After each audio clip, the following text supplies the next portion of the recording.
6.25 전쟁하면 지금 75년 냈어? 부모님들 심정 당한 사람 아니고서는 몰라. 그래서 그 병사들이 그냥 눈에서 잊혀지지가 않아. 첫째는 생명의 언니지고 크게 봐서는 우리나라를 위해서 와서 이렇게 희생하고 봉사하다가 세상 떠난 분들에 대해서 두고두고 그분들이 감사해야 된다고 저는 생각합니다. 여러분 이용만 해주세요. 안녕하십니까 장관님. Nice to meet you. 반갑습니다 장관님. 장관님 이전에 전쟁 기념관 와보신 적 있으십니까? 그래. 장관님께서는 6.25 참전 용사이시기도 하시지 않습니까? 그래서 이 전쟁 기념관은 좀 어떤 의미로 남아 있으신지도 좀 궁금합니다 장관님께. 우리나라 참 6.25 전쟁 통해서 많은 희생을 했는데 그 희생한 그 결과들을 갖다가 후진들이 잊어버리지 않도록 하기 위해서 준비해 놓은 거기 때문에 어떤 일로 해서 어느 정도 전쟁이 나서 어느 만큼 희생이 됐다고 하는 거를 남겨놓는 건 아주 큰 의의가 있는 거지. 예. 지금 75년 냈어? 이게 전쟁의 참전국들, 한국이 어디에 붙어 있는지도 알지도 못하는 나라에서 많은 사람들이 와서 참 목숨을 바쳐서 지켜줬고 또 많은 물자를 지원해줬고 그래서 한국을 지켜준 거에 대해서 감사할 줄 알고 그 은혜를 잊어서는 안 돼. 다른 나라에서 우리나라 도와준 것만큼 우리도 이제 도와줄 능력이 생겼기 때문에 어려운 일이 있을 때 같이 참여하는 게 정도다. 나는 그렇게 생각을 해. 참 본 말이야. 이태리가 우리 관광지로만 알았지만 이태리 사람들이 와서 우리나라에 와서 기여한 거 모르잖아. 여기 전상자, 사상자 명단이 쭉 있다고 이게 이름이야. 근데 나도 그때 맞아 죽었으면 여기 명단에 여기 어디 한 군데 붙어 있겠지. 장관님 이렇게 명비를 보시면 어떤 생각이 좀 드십니까? 부모들 입장에서는 말이야 자기 아들을 내보내서 다 귀한 아들이 잘 귀하지 않은 아들 어디 있어. 이제 전쟁에 나가서 이제 잘 돌아오길 바라고서 이제 군대 내보냈지 뭐 죽어서 돌아오리라고 생각했겠어? 그 부모님들 심정 참 뭐 당한 사람 아니고서는 몰라. 지금 저쪽은 저희 참전국들의 특히 미군의 명비가 있는 곳입니다. 장관님이 총을 2발 맞으셨을 때 누가 구해주셨습니까? 그때 강원도 춘천에 있는 그 가리산이라는 산이 말이야 아주 험한 산이야. 제일 높은 게 1051m인데 우리가 그 높은 산에 아침마다 이렇게 수색 활동을 하는데 적군이 나타났다 그래가지고 전쟁을 하다 그랬는데 거기 미군들이 38년대 소속 군인들이 많이 와 있으니까 그 미군들이 4명이 날 들고서 근데 산이 험해서 이렇게 올라갔다 할 때 그냥 기어서 올라가고 또 내려갈 때는 이게 막 미끄러져서 내려가고 페니실린 주사도 놔주고 또 그다음에 물도 먹여주고 말이야. 참 아주 고맙잖아. 그 사람들이 참 나를 열심히 들고 내려와서 또 미리 무전으로 연락을 해서 부상자 났으니까 밑에 집차 가서 대기하고 산 밑에 대기하고 있는데 거기까지 내려와서 집차에다 나 하나 하고 미군 하나 하고 둘을 시켜서 야전병원으로 갔어요. 그래서 그 병사들이 그냥 눈에서 잊혀지지가 않아. 그래서 내가 전쟁 60주년쯤 돼서 좀 나도 시간이 생기고 좀 여유도 생기고 그래서 그 사람을 찾으려고 백방으로 뭐 연락해봐야 못 찾는데 그렇게 하다가 내가 조셉 휠이라고 그러는 그 8군 사령관 그런 얘기를 했어. 나를 험한 계곡을 갖다가 이제 들어다 줬으니 그분들을 한번 내 한국에 초대하고 싶다. 찾았는데 그 조셉 휠이라는 사람이 자료를 달라고. 그래 자료를 줬더니 그 자료를 미국에서 발행하는 2사단 재향군인의 회보에다 그걸 한 페이지를 실었어 이렇게. 이용만이라는 사람이 몇 월 며칠 날 어디서 부상당했는데 그때 들고 내려온 사람들을 찾는다.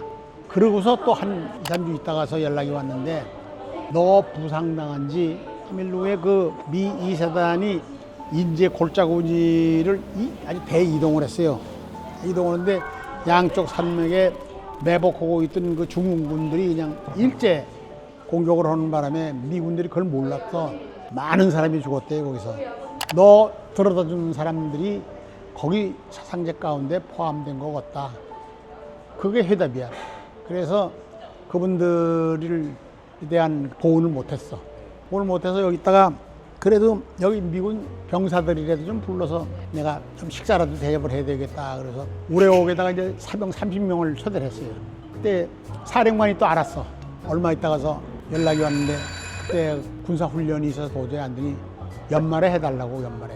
그래서 이제 나는 미국에 갔어. 거기다 이제 올 때쯤 돼가지고서 한 사람이 저녁을 사길래 저녁을 먹으면서 나 가서 미군들 대접해야 되겠다고, 대접으로 가야 되겠다고. 가만히 듣고서 자기도 그 저 미군들 좀 돕고 싶은데, 그러면 자기가 150명까지 우리 그 호텔에 수용할 수 있는 능력이 있으니까 150명을 다 스폰서를 하겠다. 그래서 장교 45명, 85명의 사병, 그렇게 하고 한국 사람은 조금만 불러달래. 그래서 20명만. 첫 해가 2014년 12월 14일인가 그래. 밥만 먹으면 뭐해? 그래서 SS 밴드가 와가지고 열심히 연주를 1시간 반 동안 해서 군인들이 좀 좋아했어요. 그리고 선물을 또 좀 줘야 되잖아. 여기저기 선물도 와서 줬는데, 대표적인 동원 참치 캔, 뭐 그런 거를 했더니 그 이듬해 또 해달라고 그래. 또 이거 아주 그게 좋았다고 또 하자고. 그게 2015년이야. 15년 또 생스기빙 디너 위드 에이스 아미 이렇게 해가지고 엔터테인먼트는 인순이를 불렀어. 인순이. 그 사람이 노래하니까 막 미군들이 얼마나 좋아해. 근데 그 인순 씨가 돈 받은 거를 1원도 본인은 안 쓰고 혼혈아들 학교 걸로 100% 보내주더라고. 그렇게 해서 이제 선물도 조금 마련하고 했는데, 누가 그저 배터리 붙은 자전거 있잖아. 그게 한 3,000불 간대요. 그거를 자기가 선물로 내놓겠대. 아, 좋지. 몇 대를, 한 대를 내놓겠대. 야, 사람이 150명인데 한 대 가져서 어떡하냐고. 아니, 3대만 주겠대. 그래서 3대를 받았는데, 그게 100불 이상 넘어가는 건 장교들이 못 가져가. 사병들만 가져가자. 아이, 잘 됐다고. 그 사병들만 추첨을 했어요. 추첨을 했는데 그 3대 중에서 하나가 빨간 게 있었어. 근데 여자 1등병이 하나 당선돼서 그 빨간 걸 줬더니 말이야, 엉엉 뛰면서 어떻게 좋아하는지 뭐 그런 걔도 했어. 그러다가 그 중에 평택으로 부대가 이동해 갔어요. 그래서 지금까지 못 하고 있는데 한번 또 하고 싶어. 그런 과정이 있었지. 또 그 신년 행사 같은 데도 그 사령관이 오프닝 리막스를 할 때 Eighth Army has never been back home for 64 years. 그러니까 그 양반들이 전쟁 나가지고서 와가지고 64년 동안 8군이 한 번도 집에 못 갔다. 그 얘기를 들을 때 가슴이 덜컥하더라고. 그래서 내가 그분한테 할 말이 없는 거야. 그래서 나는 오로지 I'm sorry하고 Thank you very much밖에 할 말이 없어. 그분들 때문에 우리가 경제 성장이 되고 또 그만큼 방위비가 절약이 돼서 성장하는데 참 도움이 많이 되겠다, 그런 생각을 했지만, 그분들이나 가족들이나 전쟁이 언제 일어나는지 모르는 그 지역에 정전도 아니고 휴전인데 말이야. 그러니까 마음 편하겠어요. 그런 일도 있었어.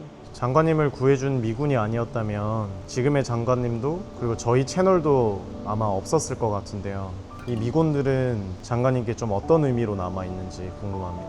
첫째는 생명의 은이지고, 나 개인적으로 크게 봐서는 우리 한국에 은혜를 많이 베풀어준 미군들이고, 미군들이 한미동맹을 통해서 있지 않았으면은 우리나라 방위비가 얼마큼 들어갔을는지도 모르는 거고, 뭐 전쟁이 또 몇 번 더 일어났을는지도 모르는 거고, 그리고 우리나라가 지금 오늘 현재 있을 수가 없다고 난 생각해요. 그러니까 국가적으로도 그렇고 개인적으로도 그렇고 참 그 은혜를 잊어서는 안 된다, 나는 그런 생각을 하고 있어요. 그 장관님의 경험을 통해서 바라본 한미 동맹의 중요성은 무엇인지도 궁금합니다. 한미 동맹을 얻어내기까지 이승만 대통령이 목숨 걸고 이루어낸 거예요.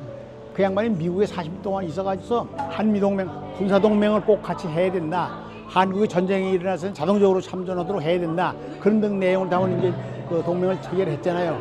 그때 이 박사도 그랬어요. 후손들이 2대, 3대 참 많이 덕을 볼 것이다.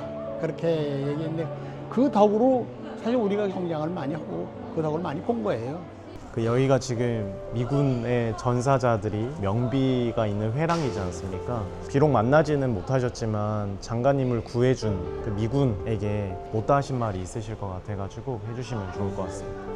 험산 줄령을 참 나를 들고 1000m 그 고지에서 밑에까지 피땀을 흘리면서 들어주신 네 분들의 미군 병사들에 대해서 내 평생 그 은혜를 잊을 수가 없습니다. 하늘나라에 계시더라도 하나님의 참 큰 명복이 있기를 좀 기원합니다. 그리고 그 가족들한테 대해서도 참 심심한 또 위로의 말씀을 드리고 우리나라의 참 나라를 지키기 위해서 헌신하고 봉사해 주신 많은 미군 병사들, 특히 한국에서 사망하신 3만 7천여 명의 미군 병사들께 대해서도 참 심심한 위로의 말씀을 드리고 명복을 빕니다. 장관님, 그 준비해 오신 것들이 있다고 제가 알고 있어서 저희 내려가시려 엘리베이터 있거든요, 장관님. 우리나라의 그 6.25 전쟁을 승전으로 이끈 네 분의 장군에 대해서만 간략히 그 후손들이 감사해야 된다, 그 은혜에 보답하는 그런 생각을 가져줬으면 좋겠다 해서 다 아는 사항이야. 어떤 말씀을 하셨는지 또 어떤 정신을 가지고 우리나라를 지켜주셨는지 그거를 좀 얘기하고 싶어서 전 먼저 처음에가 워커 장군에 대해서 좀 얘기를 하고 싶어요. 사실 우리나라가 없어질 뻔했어요. 지도에서 인민군들이 이제 갑자기 쳐들어왔잖아요. 후퇴 하다가서 낙동강 그 남쪽과 한쪽 귀태기만 이렇게 남았을 때에 그 워커 장군이 뭐라고 했냐면 내가 여기서 죽더라도 한국을 지키겠다. 미국 정부에서도 전세가 불리하니까 일단 철수하고 재정비해서 가자고 그랬을 때 말도 안 되느라고 강력하게 미국 정부에 항의를 했어. 이분이 내가 여기서 죽더라도 끝까지 한국을 지키겠다. 아무런 연관도 없는 우리나라에 와서 말이요 변방을 지키고자 하는 말씀에 대해서 참 아주 놀라운 일이죠. 그 다음에 다 아는 메가더 장군이에요. 메가더 장군이 인천 상륙작전을 성공을 해서 그것이 한국 전체에 미친 영향이 참 결정적이거든요. 북한군의 배후를 그냥 완전히 이제 강타해서 전세를 역전시켜가지고서 저의 보급로를 갖다가 차단하고 서울 탈환까지 이렇게 한 참 역사적 작전이었다. 이렇게 그것이 오늘의 한국이 있게 됐다. 그렇게 얘기했는데 메가더의 그 서울 확보, 그 고집과 집념, 그래서 그 대한민국의 이제 공상화 직전에 좀 지옥에서 구출됐다 이렇게 생각을 하고 리치웨이 장군 이 사람이 부임 당시 아주 전세가 그냥 나빴어. 그때 심태전 미군 사기를 반전시키기 위해서 이 양반이 훈령을 내렸어요. 이 싸움은 한국의 국가적 생존과 자유만을 지키기 위한 것이 아니라 우리 조국의 명예를 지키고 우리 자유와 생존을 지키기 위한 자유의 투쟁이다. 그렇게 얘기를 했어요. 철군을 하느냐 마느냐 하는 그런 기로에서 8군의 사기를 다시 불러서 반격을 가했고 또 막대한 포병대 폭격으로 인해서 중공군이 중공 공세도 이제 느슨해졌고 한편 그저 청년 장교 수백 명을 6개월간 미국에 유학을 보내고 국군의 근대화 민주주의 교육 과정을 갖다가 참 체험하게 했어요. 끝으로 또 한 번 얘기할 것이 벤프리트 장군이에요. 휴전 후에 이승만 대통령이 미국에 가가지고 의회 연설에서 벤프리트 장군은 우리 국군의 정예화와 현대화 그리고 아시아 최강의 반공군을 만든 한국군의 아버지라고 말씀을 하셨는데 국군의 양적, 질적 향상을 위해서 대규모 군사훈련도 하고 그리고 51년 10월에 4년제 그 육군사관학교도 설립을 하고 52년에는 장교들의 그 리더십 교육을 위해서 미국의 교육도 시키고 미국의 도움을 갖다가 많이 받았다고 그렇게 합니다. 근데 여기서 말이죠. 벤프리트 장군의 아들 얘기를 좀 하고 싶은데 벤프리트 장군의 한국 전쟁에 참전하는 거 보고 아버지가 가는데 나도 가겠다고. 근데 아들은 의사인데 그리스전에 참전을 했기 때문에 한국원에 안 와도 되는 거예요. 그런데 51년 4월 4일 B-29를 타고 폭격전에 나갔어요. 중공군 최고의 병참기지 평양 근처에 있는 순천에 갔다 거기서 포격명령으로 갔다가 실종됐어.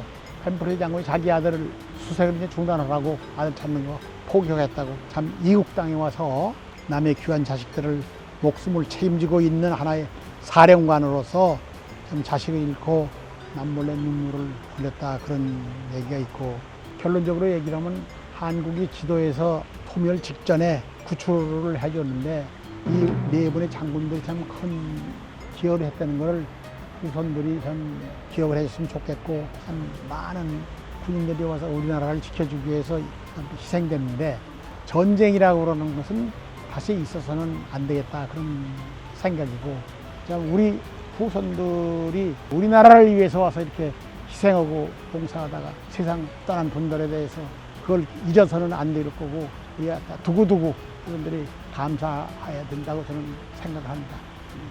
다시 전쟁이 일어나지 않아야 한다는 장관님의 절절한 마음이 지금 느껴지는데요. 젊은 세대들에게 마지막으로 전하고 싶은 말이 있으시면 해주시면 감사하겠습니다. 젊은 세대들은 전쟁이 나면요 나라를 지켜야지 무조건. 내 나라는 내가 지킨다고 그래야지 누구 지켜줄 없어요. 그 나라에서 성장해가지고서 전쟁이 나면 나라의 목숨 바칠 각오를 해야지. 그런 각오 없이 어떻게 지 나라 국민이라고 할 수 있겠어요.